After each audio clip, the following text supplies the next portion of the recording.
Hello, welcome back to Crushing Sounds. My name is Chris. First review of 2021, and the album came out in 2002. I guess I'll forever be behind on the times.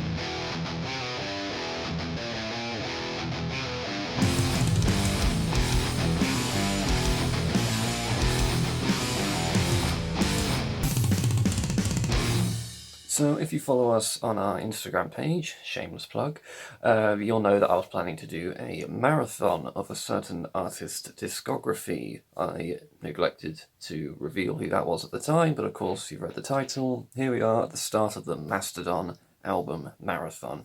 I will be reviewing each of Mastodon's studio albums between now and whenever I get to the last one, or the latest one that they've released. These won't be one after the other. I will continue normal reviews in between these reviews. Just thought it would be a cool thing to do between releases. It's a cool little project, see how it goes. So why Mastodon? Well, last year, the drummer of my band, this is him, he listened to each Opeth album and kept me abreast of his thoughts as he went along their discography. So I figured, as I'm doing something similar now, I'd let him pick the artist for this first Crushing Sounds marathon. He is a huge Mastodon fan. He thinks I'll get a kick out of Mastodon. He knows I've not really dived into Mastodon. So here we are with Mastodon. So, Mastodon. Not really much that can be said that hasn't already been said. I suppose one of the major players, not just in the prog scene, but metal as a whole. They released a string of critically acclaimed albums right from the off, a consistent lineup since the very first release, which is pretty remarkable in heavy metal, to be honest. An inspiration to many bands that have followed on in their wake, and I've only ever heard one album from them before I got to this one. Back when Crushing Sounds was a written website that you will never see, I reviewed the then newly released Emperor of the Sand back in 2017, and I had no business reviewing a Mastodon album. That remains their most recent album at the time of this video. I remember thinking it was pretty good. It didn't immediately grab me, I will admit. I kind of felt obliged to review it because of the band's clout and status at the time, well, and still do have.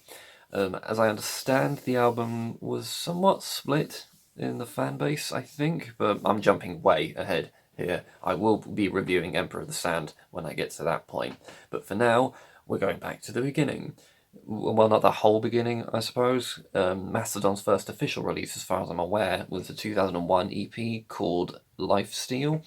I've elected to skip over that because I didn't know if an EP would be substantial enough for a whole review, but they later included all the songs in a compilation called Call of the Mastodon, so maybe I'll cover these songs if I choose to do that compilation album.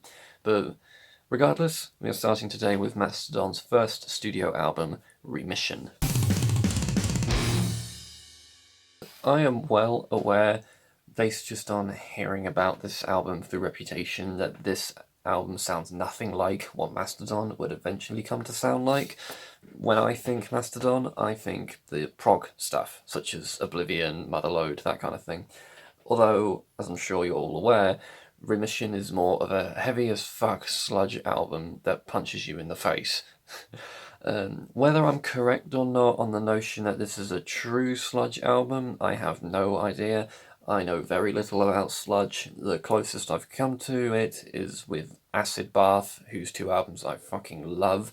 But that's about all I know, really. But whatever form of sludge Remission is, I think I can safely say I've been missing out, because fucking hell, this is some good shit. So right from the off, it's a far cry from what I know the band for. Crusher Destroyer is a brutal opener and very emblematic of the album as a whole. The heavy riffing, harsh vocals kick this album into gear with a very short and sweet opener. March of the Fire Ants is when I first uttered that fucking riff, though, and I said that repeatedly throughout this entire album. As I've said probably numerous times by this point, you're probably tired of me saying it, but I'm a riffs guy. I love a good riff. And this album is full of some amazing guitar lines. Nothing massively flashy or nuanced, but it's very effective and very catchy as well, or as catchy as this kind of brutal stuff can be. And the riffs just keep building, and the song just keeps going. It's really gripping stuff. Ole Nessie, Ole Nessie, whatever. This one is one of the tracks that reminds me slightly more of what Mastodon would eventually turn into. It's a tad more restrained in its first 2.5 minutes, with a repeated riff and a complex drum pattern underneath. And I'm well informed that Brandela, I hope I'm saying pronounce your name, is a goddamn machine behind the drum kit, and yeah, evidently, because he's just so fucking good. It was during the song Burning Man where I thought that all this sounds a lot like the power violence stuff that Nails would eventually do. So already I'm seeing how Mastodon's early work paved the way for bands that came before. Not that Mastodon invented this, but it does sound very reminiscent of the stuff that would then be done years later. It's also just a little bit weird saying that Mastodon reminded me of Nails. I never thought I'd be saying that. But, however, it is indeed Mastodon, and they push the idea way further with tracks like Trainwreck, a disgustingly heavy onslaught for over 7 minutes, and it's so fucking good. Sorry about that pause there, just had to turn the light on there because it's getting dark really quickly this time of year. But anyway, where was I? On the next track, Trilobite, much like Ol Nessie, I'm just going to call it that from now on, is where you start to see the foundation for what Mastodon would eventually become. If anything, these more restrained, hypnotic prog tracks provide respite from being beaten over the head by all the other songs, which is a very cool way to give the album a terrific pace to it. This album never feels like it's dragging at any point. The intensity is at 11 for a lot of it, but there are moments of calm, which is way more important than I think some listeners are aware of. It's so important to, even in the most intense albums, having moments of levity just make it so much better and give it so much better pace. The album ends in this similar vein with The Elephant Man, only this one is an instrumental piece. The actual music itself lasts about 5 minutes or so, and then we get a mostly noise leading us to the close. I love that kind of thing. I appreciate some people don't, but I think it's a bold choice of closer to an album that mostly is about beating the shit out of the listener. I like closing songs to feel like closing songs. I like that sense of finality. So this kind of thing helps to achieve that sense of satisfaction in me and the listener, and closing it with an instrumental, giving it a noise-based outro, I think is a really effective way to do that, especially when it's all just audible chaos up to that point, in a good way, good audible chaos. Amongst all the songs that are brutal and unrelenting, which are great, I think it's the prog-esque tracks that are my favourites on the album. Not that that's a surprise, I love prog metal, it's just the kind of thing I really enjoy getting lost into.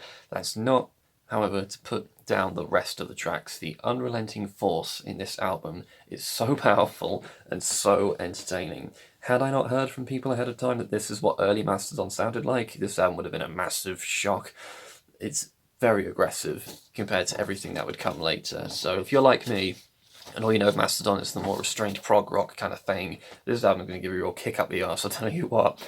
However, it doesn't feel raw or lesser than their prog stuff. Clearly this band put all the effort in the world into every kind of music that they do, because even though this isn't the style they would stick to, it's still so strong.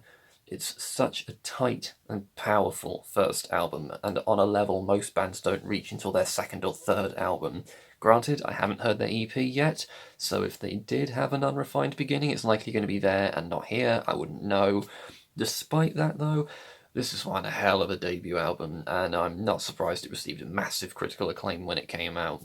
Had they continued in this sludge style, I don't think it would have been impossible that they would have found exactly the same levels of success that they have now, just because they're so bloody talented at writing whatever, really, which is evidenced in this first album, looking back at what they've done since.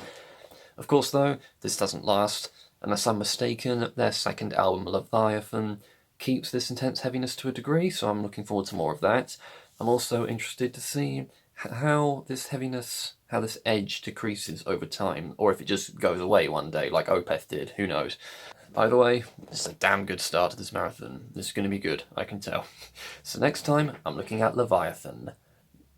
let's see if they can keep the streak going. So thanks for watching. It will likely be a new band release before I get to the next Mastodon album, but we'll see what happens. Hope 2021 is treating people semi-okay so far. We'll get there, guys. We'll get there. Regardless, I'll see you all in the next video. Thanks for watching Heavy Metal.